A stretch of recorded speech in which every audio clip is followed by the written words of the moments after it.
My first flea market find of 2026 might be one of my best flea market finds of all time. There's two for you. Never seen the MacGyver game. I like that weird little devil down there, so I'm gonna take a shot on it for 20. All right, sir. That's gnarly. After a long, annoying winter, outdoor flea market season is finally starting to bloom here in the Midwest. I just got back from technically my second trip. I went last week, but it was kind of chilly and dreary. There were like 6 vendors set up, and I found exactly 0 things. But this week was very different. I was certainly optimistic as I was walking through the gates. The sun was shining. I could instantly see a couple dozen vendors set up. Walked around for a few minutes, and it wasn't long before cool things started happening.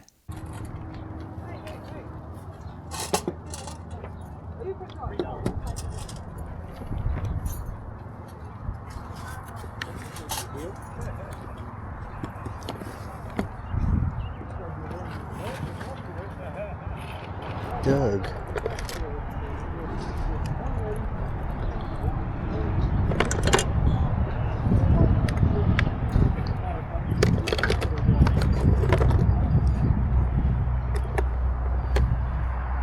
Morning. Good morning, how are you? Good, how are you doing?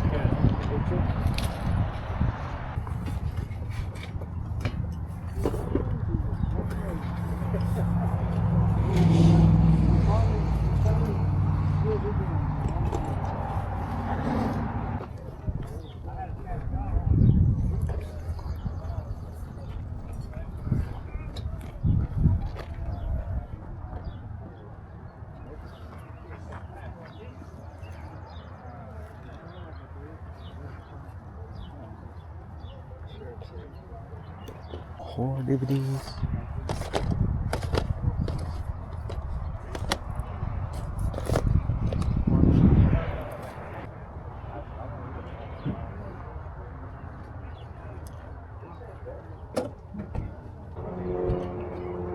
Miscellaneous helmets.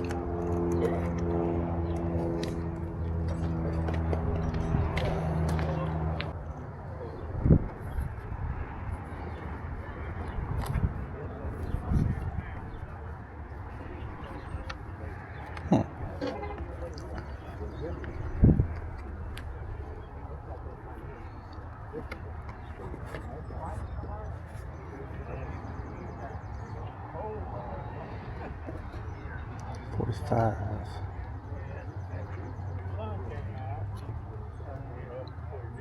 Morning. Hello.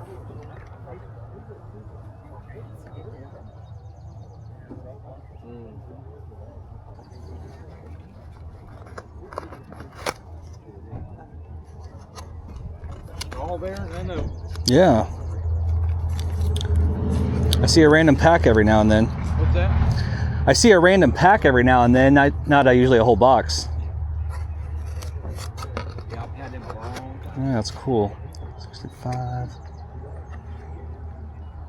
Think you might have some room on a small pile of stuff?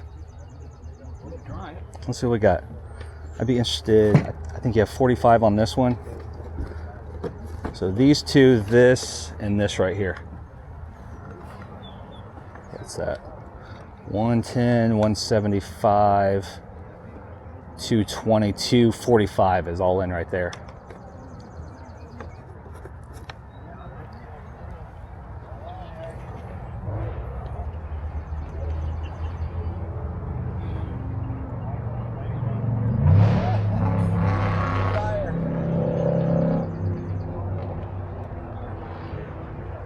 I can go 220 because I did 220? mark these down.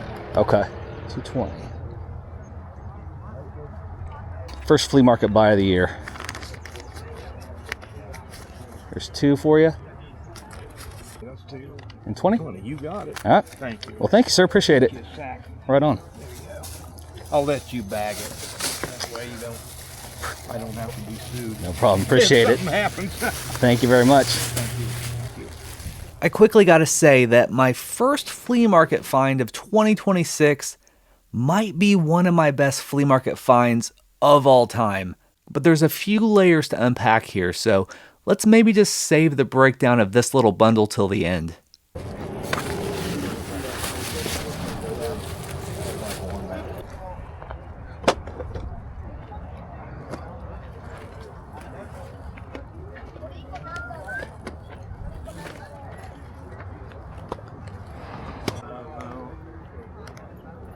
I can't do no kiss, that's all I. Lester Flat and Scruggs, anything like that? Not that I know of. Yeah. I haven't bought them in years. Well, yeah. I know. I used to Who like made to buy them when the these? old timers were still around. These are kind of neat. The devil in there.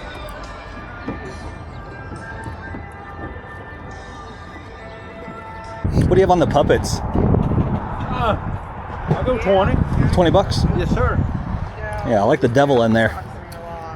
Yeah, I don't know where it's from. You know that where it's from? I do not, but I like that weird little devil down there. So Oh, yeah, I'm gonna take a shot on it for 20. All right, sir. All right, thanks, sir. Thank you. Where's this one from? Jack's. 2024.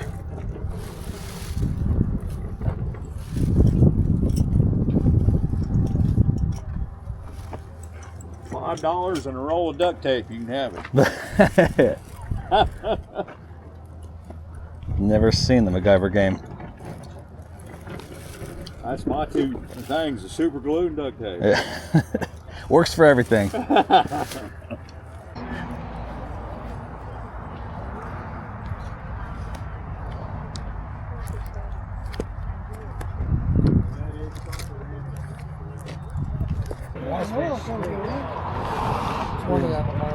$20. Kind of neat with the Imperial tag.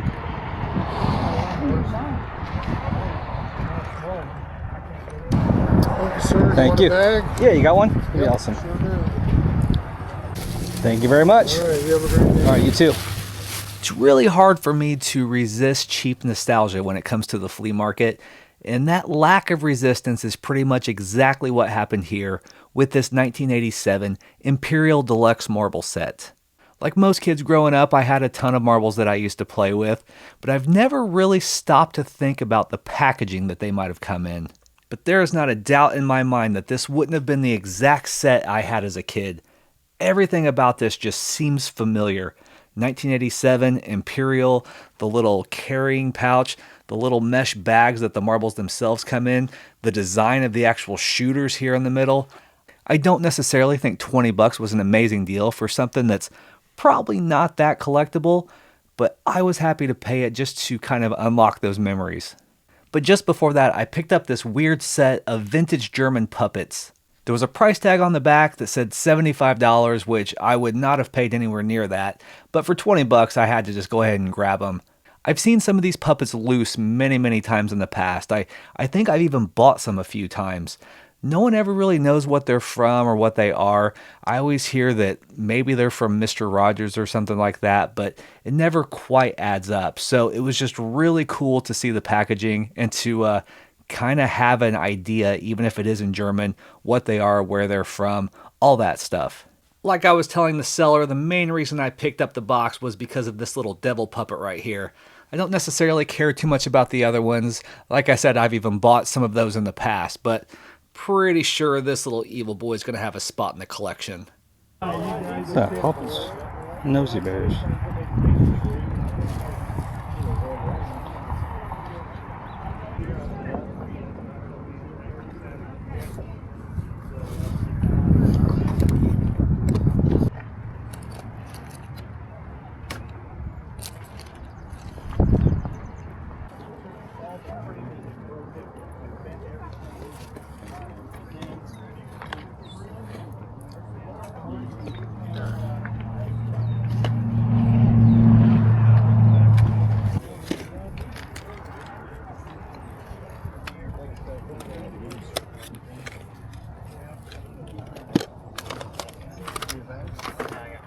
Miscellaneous.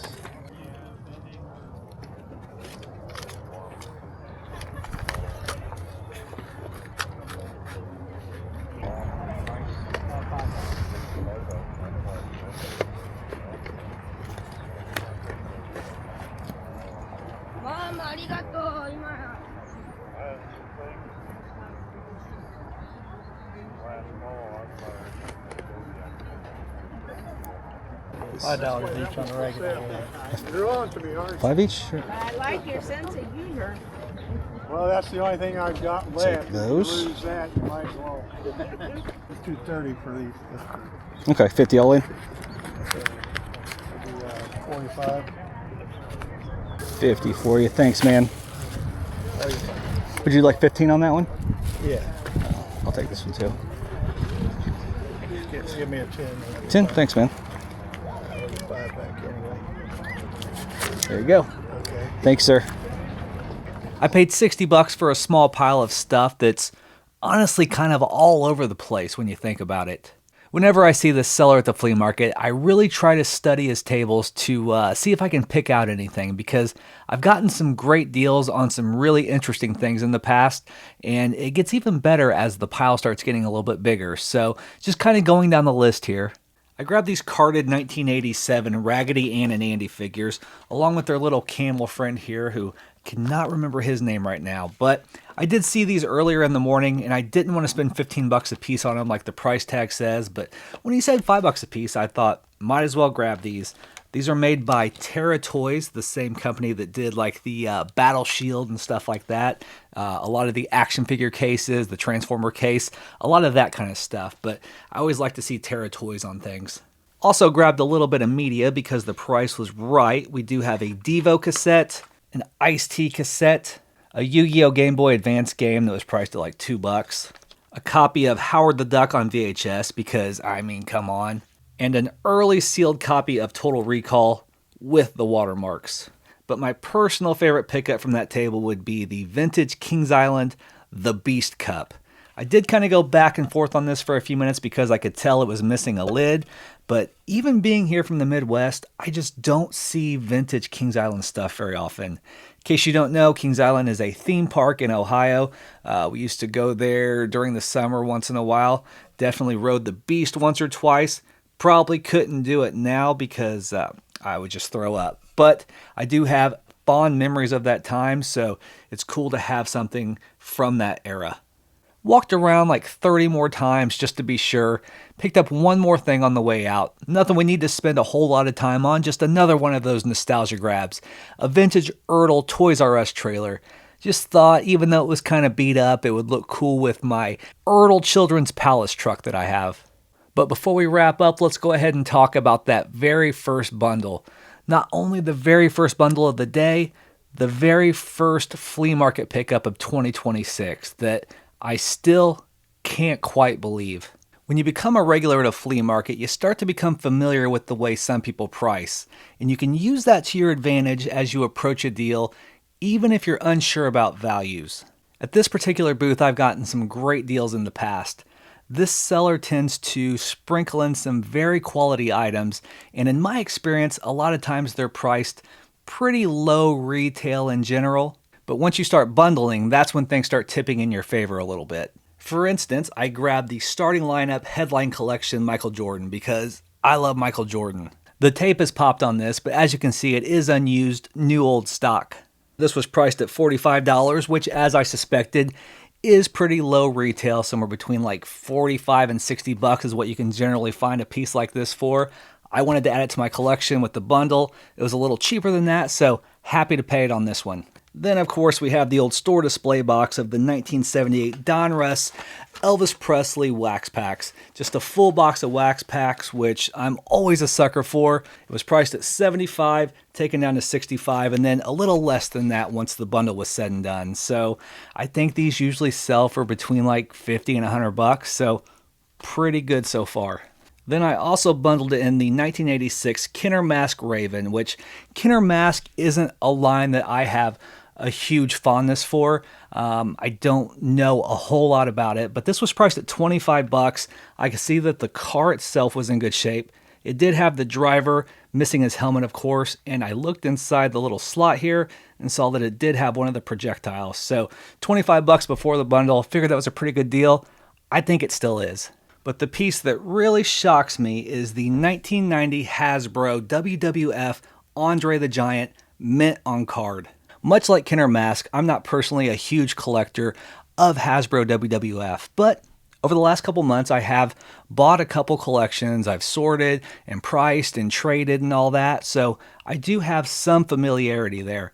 Granted, those were all loose figures. There have been a couple instances where I've considered picking up a carded Hasbro figure from my own collection, just maybe a wrestler that I have a deep nostalgic connection to, like Jake the Snake or Ultimate Warrior or Big Boss Man or someone like that. And I've seen some of those carded figures in toy stores before, and they're usually between like $100 and $150. So when I saw the Andre the Giant figure on the table, priced at $110 with everything else I knew, I figured that was probably about retail for this carded figure. But what I've since learned is a nice example of a carded Andre the Giant figure is very, very hard to come by.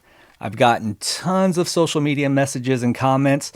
This seems to be somewhat of a white whale for the hardcore Hasbro collectors, especially in this sort of condition. I mean, the bubble is absolutely seated and completely clear, no dents. There's no creasing in the card back whatsoever, no veining. There's a little bit of yellow on this plastic piece right here, which I'm not sure how much that would affect anything. There's a little tiny mark on the back here. Otherwise, the corners are all pretty great, and it lays pretty darn flat. Anyway, without being an expert in this niche, I feel like this was probably one of my better flea market scores of all time. I'm not one to really talk about grading when it comes to action figures because I don't necessarily care about that sort of thing, but just for preservation's sake, maybe that's the way to go. Again, not really my thing necessarily, but feel free to let me know what you think about that sort of thing. In the meantime, I'm just going to use this buy to motivate me for what's hopefully a very long and productive flea market season. That is all I got for you this time. As always, I want to thank you so much for watching the video. But until next time, stay safe, stay healthy. Love ya. Bye.